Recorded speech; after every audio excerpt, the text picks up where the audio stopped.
Nabi pernah membagi tauhid dibagi tiga. Tolong riwayat siapa? Nah, Nabi nggak pernah membagi tauhid jadi tiga, Pak. Nggak pernah.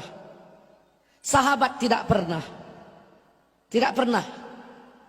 Maka pembagian ini di abad ke-7 dilakukan oleh Ibnu Taimiyah.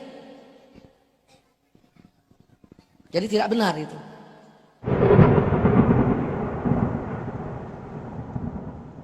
Apakah pembagian tauhid menjadi tiga itu sudah ada nggak di zaman Nabi SAW? Kalau nggak ada, apakah tidak bid'ah? Kan begitu ya? Pertanyaan yang bagus dan kritis. Dan kenapa harus dibagi tiga, tidak 4, tidak 5? Ada lagi yang mengistilahkan tauhid mulkiyah. Mulkiyah sudah tercakup dalam rububiyah. Allah Malik, Allah penguasa, ya. Allah Raja, sudah tercakup, bukan dijadikan bagian tersendiri. Ada lagi yang menyatakan tauhid sosial. Apa maknanya tauhid sosial? Tauhid itu mengesahkan Allah Azza wa Jalla. Ada lagi tauhid ahkam. Itu istilah-istilah yang tidak dipakai oleh para ulama, ya.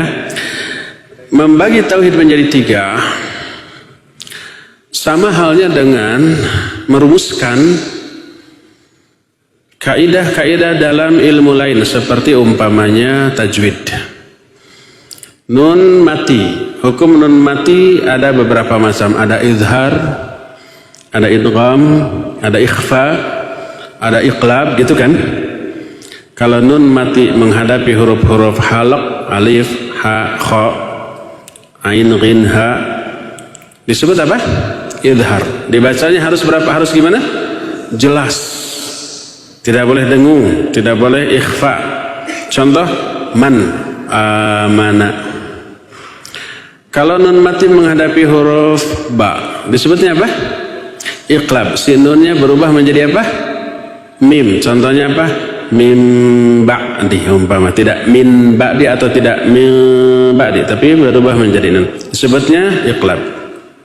Dan seterusnya. Apakah istilah izhar, ikhfa, idgham, iqlab sudah ada di zaman Nabi SAW? Belum. Apakah pembagian nun mati menghadapi huruf-huruf hijaiyah terbagi menjadi yang tadi sudah ada di zaman Nabi SAW? Belum. Teorinya, rumusannya, kaidahnya belum. Apakah izhar ada nggak di zaman Nabi? Ada. Mana? Itu tadi man amana, itu izhar, tapi saat itu belum disebut izhar. Ada nggak iqlab di zaman Nabi? Ada. Contohnya apa? Mim ba'di. Ada nggak mim ba'di di zaman Nabi? Ada. Tapi saat itu belum disebut iqlab dan rumusannya belum dibuat. Untuk memudahkan orang mempelajari tata cara membaca Al-Quran, para ulama kemudian merumuskan. Lahirlah ilmu tajwid. Demikian juga ilmu nahu. Ada istilah mubtada, khabar, fa'il, naibul fa'il, ya, khabar kana, akhwat kana, dan seterusnya, at-tawabi, hal, tamiz. Itu istilah dan rumusannya di zaman Nabi, zaman para sahabat, zaman khulafa'ur rasyidin belum ada. Tapi apakah mubtada ada nggak di zaman Nabi? Ada. Contohnya apa? Alhamdu. Alhamdu ini mubtada. Sudah ada nggak itu di zaman Nabi? Ada. Tapi belum diistilahkan mubtada, ya. Rumusan ilmu nahwu shorof belum ada, tapi nahwu shorofnya sudah ada dalam praktek. Lahirlah ilmu kaidah nahwu shorof atau tajwid. Begitu juga dalam masalah tauhid. Teori pembagian tauhid menjadi tiga belum ada. Tapi apakah tauhid rububiyahnya sudah ada nggak di zaman Nabi? Ada. Contohnya apa? Alhamdulillahi Rabbil Alamin. Itu tauhid ar-rububiyah. Tauhid asma wa sifat sudah ada nggak? Ada. Laisa kamitslihi syai'un wa huwas samiul basir ar-rahmanir rahim. Itu tauhid asma wa sifat.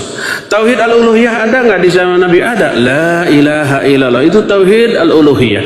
Jadi prakteknya, realitanya, kenyataannya sudah ada. Cuma teorinya belum dirumuskan. Untuk memahami tauhid lebih mudah, maka para ulama merumuskan kaidah-kaidah tadi. Lahirlah yang tadi, ya, tauhid yang tiga, ar-rububiyah, al-uluhiyah, dan asma wa sifat. Untuk memudahkan orang mempelajari bahasa Arab, lahirlah kaidah tentang nahwu dan sharaf. Untuk memudahkan orang membaca Al-Quran, lahirlah ilmu tajwid. Untuk memudahkan orang memahami ilmu tauhid, lahirlah ilmu tauhid dengan kaidah-kaidahnya yang didasarkan kepada Al-Quran dan As-Sunnah. Maka pembagian tauhid menjadi tiga merupakan rumusan yang dirumuskan oleh para ulama untuk memudahkan kita memahami tauhid secara benar, yang dilandaskan kepada Al-Quran dan Sunnah yang sahih.